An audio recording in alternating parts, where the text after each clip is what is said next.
Good morning, students. In last session, we discussed or we started with the last model, that is model number 5, that is joint probability. And another one concept is there in that that is known as the sampling theory. So very important part of this model is a sampling theory. Only one examples you may get in joint probability, then remaining 5 questions will be on based of sampling theory. So what do you mean by sampling theory? Let us discuss today. So this is little bit a theory part is there.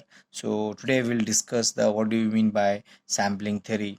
Some random sampling space are there, sample space are there, sample size is there, some significance level, critical error. Okay, some other definitions are there. Definitions are very important. So they used to ask in the examination for definitions also.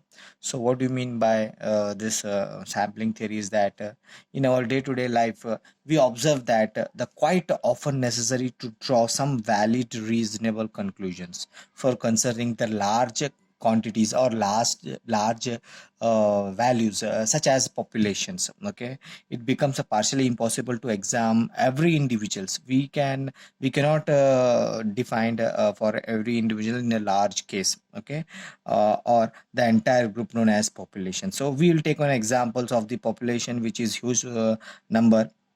Okay, so therefore we may prefer the exam as small part of this population is known as small sample. Okay, out of this big population, let us discuss some little bit part of that one, that is called as a sample. We used to take a little values or some values regarding out of this population, that is known as sample, with the motive of drawing some conclusion. So by out of this population we'll take some sample and we will do the some conclusion by this entire population based on their informations and results, whatever we'll get the informations and results so revealed by the sample. Okay, the entire process known as statistical interference. So what we are doing to go examine, or we are resulting information revealing all these all known as the statistical interference aims in as certain maximum informations you can collect about the population with minimum efforts. We are applying the minimum efforts and we will calculating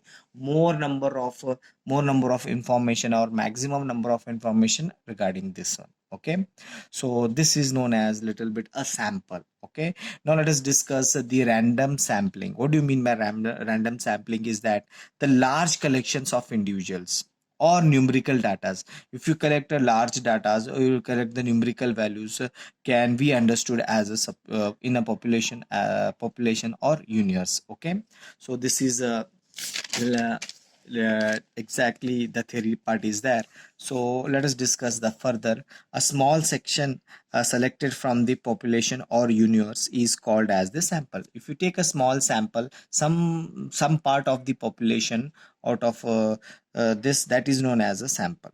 Okay, so if you collect a small part of the population, that is called as a sample. The number of individuals in a sample is called as sample size. Okay, if you take a sample, if you take some individual part, that individual part is called as small sample size.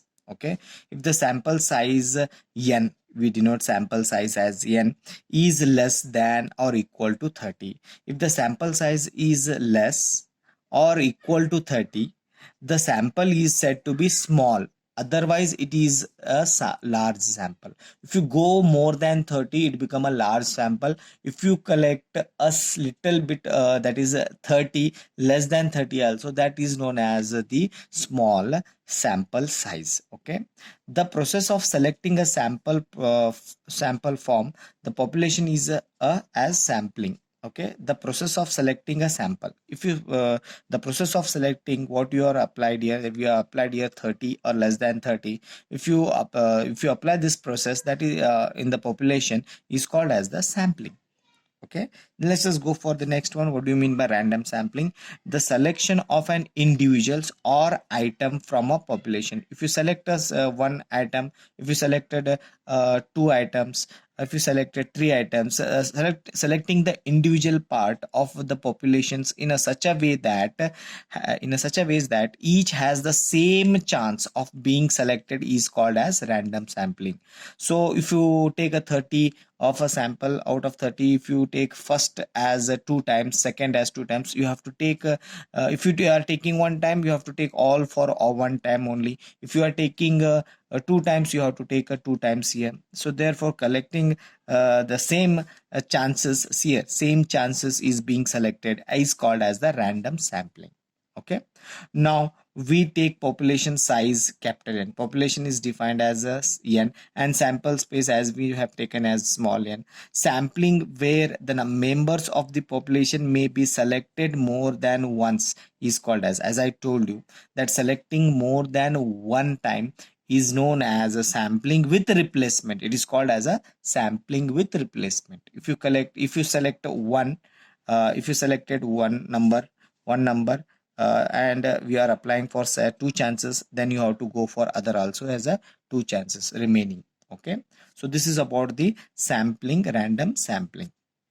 Okay, now let us go for further sampling distribution. Okay, sampling distribution is sampling distribution is nothing but, let us suppose that we have different sample size here drawn from a population. We are having a different size, different sample size of n from the population. For each and every sample of size n, for each we have defined as n. We compute quantities like we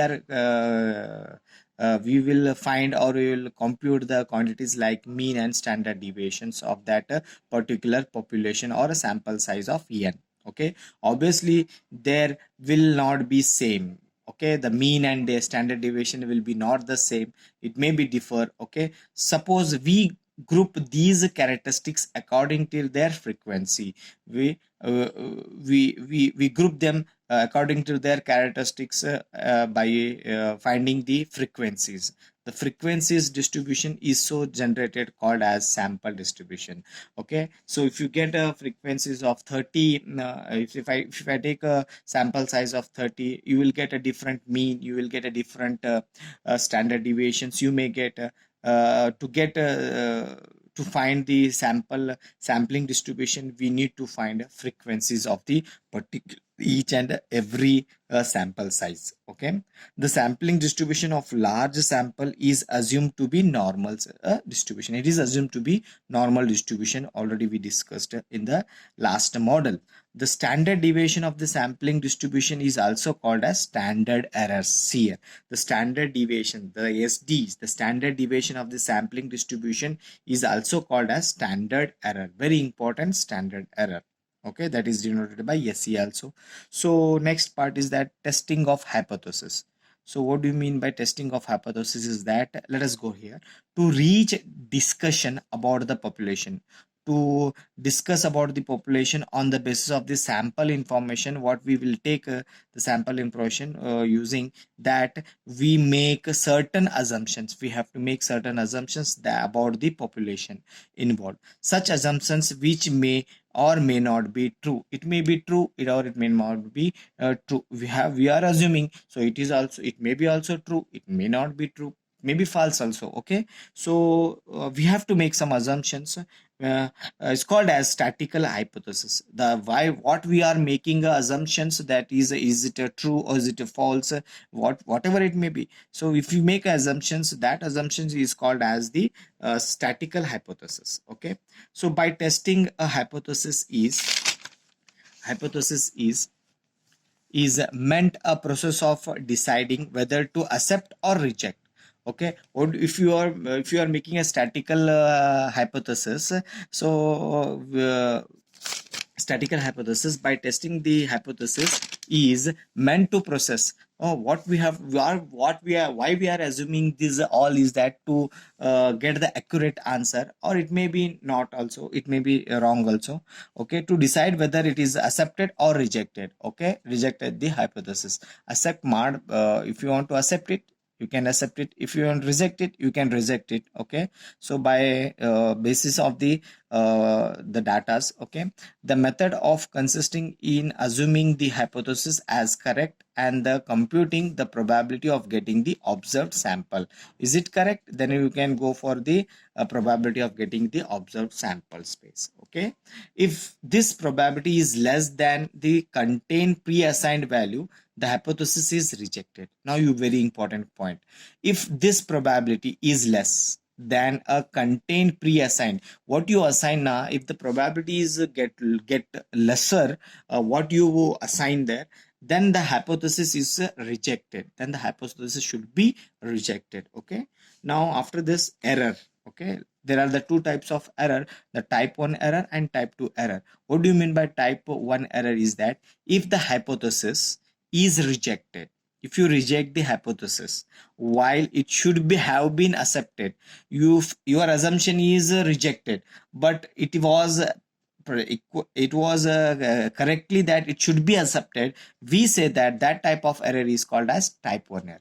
Okay, that is you are rejecting but it was acceptable, then that type of error is called as type 1 error. If the hypothesis is accepted, if the hypothesis is accepted but while you have rejected this one, that type of error is called as type 2 error. Okay, so to reduce the both these errors, types of errors, we need to increase the sample size.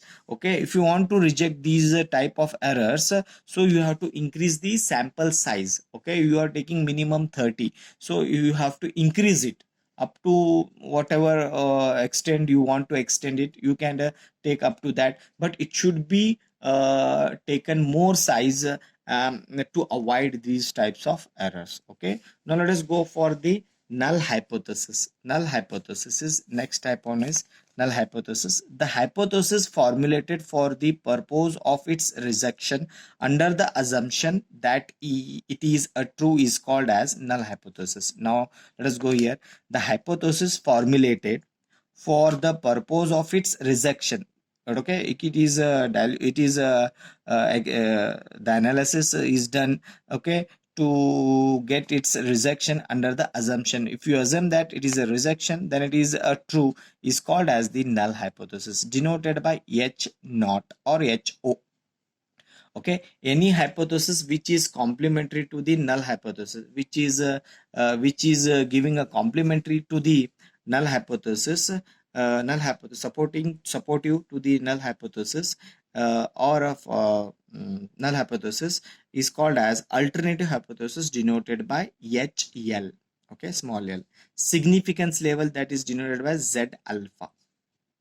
So the probability level below which we reject the hypothesis, what we will get that if the probability is below the level, what we assume that that we reject the hypothesis is known as the level of significance.